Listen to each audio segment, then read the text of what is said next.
কর্মণ্যেবাধিকারস্য গীতার এই শ্লোকের মতোই কিছুটা মিলে যায় ভারতীয় শাস্ত্রীয় সঙ্গীতের অন্যতম কিংবদন্তি গায়ক উস্তাদ রাশিদ খানের শেষ যাত্রা।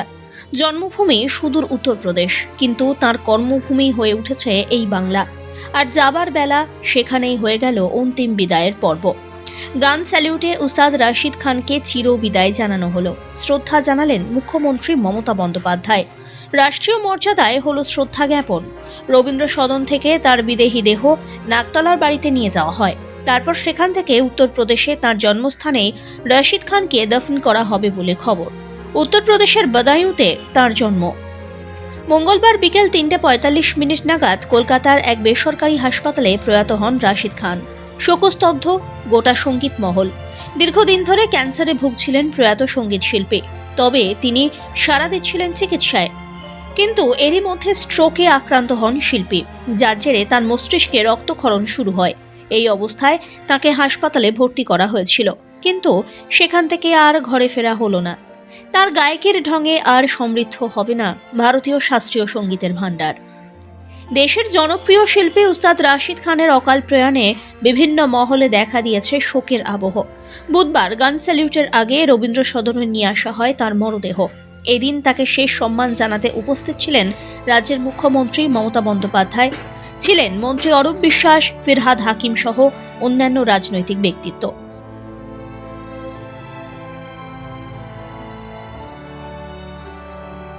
বুধবার কিছুটা অভিভাবকের মতোই রাশিদ খানের স্ত্রী, মেয়ে এবং ছেলের পাশে দেখা গেল মুখ্যমন্ত্রীকে।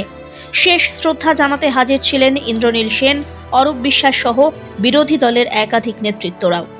রাশিদ খান বলতে পারি সত্যি সত্যি আমরা পর্ব কথাটা বা কিংবদন্তি কথাটা খুব হালকা চালেও মাঝে মধ্যে ব্যবহার করি, কিন্তু সত্যি সত্যি কিংবদন্তি বলে যদি কোনো শব্দ থেকে থাকে, কোনো মানুষ কিংবদন্তি হয়ে থাকে এবং সত্যি সত্যি গোটা দেশের কাছে, গোটা পৃথিবীর কাছে কলকাতার গর্ব বলে কিছু থেকে থাকে, রাশিদ খান তাদের মধ্যে অন্যতম ছিলেন। এবং রাশিদ খানের গান সম্পর্কে বলার যে যোগ্যতা লাগে তার সিকিভাগ নিয়েও আমি জন্মাইনি, আমি তাই নিয়ে কিছু বলবো না। তবে এইটুকু বলতে পারি, রাশিদ খানের মতো এইরকম প্রতিভাবান একজন মানুষ যে এরকম বিনয়ী হতে পারেন, এরকম মাটিতে পাত কারু থাকতে পারে, সত্যি ওনাকে দেখে শেখার মতো।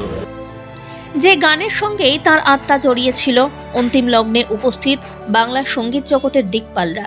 ভারতীয় সঙ্গীতের অন্যতম অমূল্য সম্পদ হারিয়ে শোকার্ত তাঁরা।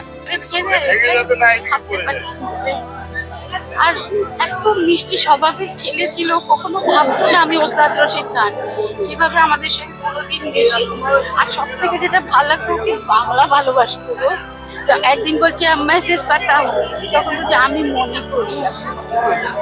বাংলা খুব ভালোবাসতো, বাঙালি খাবার দাবার খালি আমাকে দেখা হলেই বলতো একদিন আসো আমি বিরিয়ানি বানাবো। কখনো নিজে ভাবতো না আমি একজন। এত আন্তরিক ছিল ওর ব্যবহারটা, ভাবতে পারি না, এখনো ভাবতে পারি না। আমি খালি ঈশ্বরের কাছে একটাই আমার প্রশ্ন, আমাদের রেখে ওকে কেন নিয়ে গেল গো? উস্তাদ রাশিদ খানের এই চলে যাওয়া যেন মেনেই নিতে পারছেন না ভারতীয় সঙ্গীত মহলের অন্যতম কিংবদন্তি Usha Uthup. Tragic because gone too soon. আমাদের সবার দুঃখ, কিন্তু this was totally unbelievable. The link, as I said, between classical tradition and modern. শিল্পীর অসংখ্য ভক্ত গুণমুগ্ধ হয়ে পড়েন শোকাতুর। শিল্পীর প্রয়াণে শোকস্তব্ধ অন্যান্য মহলের শিল্পীরাও। উত্তরপ্রদেশের হলেও বাংলাকে ভালোবেসে এখানেই থেকে গিয়েছেন প্রয়াত শিল্পী।